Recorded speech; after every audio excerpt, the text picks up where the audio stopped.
Learn how earn-out agreements can affect capital gains tax and why sales structure matters when selling your UK company. Imagine you have agreed to sell your business for £5 million. You negotiate to take £2 million in cash on completion day, with the remaining $3 million to be paid in installments over the next 3 years. January 31st arrives. You open a letter from HMRC and find a tax bill calculated on the entire £5 million. The problem is, you only have the initial $2 million in the bank to pay it. This scenario is a common reality for business owners in the UK who structure their sales with earnouts and deferred payments.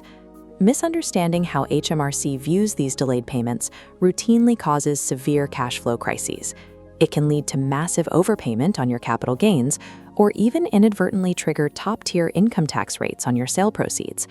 Protecting the financial success of your exit requires knowing exactly when your capital gains tax falls due, long before you sign the final paperwork. To determine when you owe tax, HMRC splits all deferred payouts into 2 strict legal categories. This categorization is based entirely on how certain the final payout is on completion day. The first category is assertable consideration. This applies when the future payout amount is mathematically fixed from day one. For example, a guaranteed payment of £500,000 due in exactly 2 years.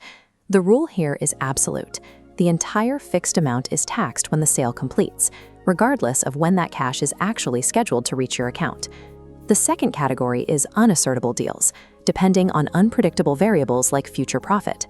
Under the Marin versus Ingalls principle, HMRC treats your right to receive this unknown cash as a new taxable asset, a chose in action, created on your sale date. If your deal is unascertainable, the law requires you to estimate the future value of the payout and pay tax on your educated guess immediately, in the same tax year as the sale.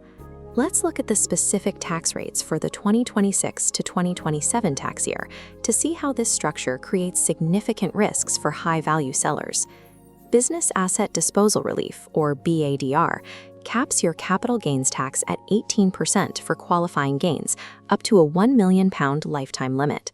For gains outside that relief, higher rate taxpayers face a standard capital gains rate of 24%.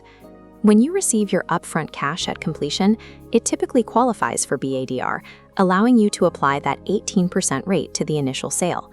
When performance cash arrives in years 2 or 3, HMRC treats it as disposing of your chose in action. As a secondary disposal, this payment loses its business asset disposal relief status entirely, automatically pushing the payout into the higher 24% capital gains bracket. By staggering payments over time based on future performance, you can push yourself out of your preferred bracket and incur a significantly higher tax penalty on the back end of your deal. Since you have to pay upfront tax on an unassertable earnout, you are required to value that right to receive at the time of completion. Overestimating this value forces you to pay immediate, upfront capital gains tax on ghost profits, money you anticipate but haven't actually earned yet.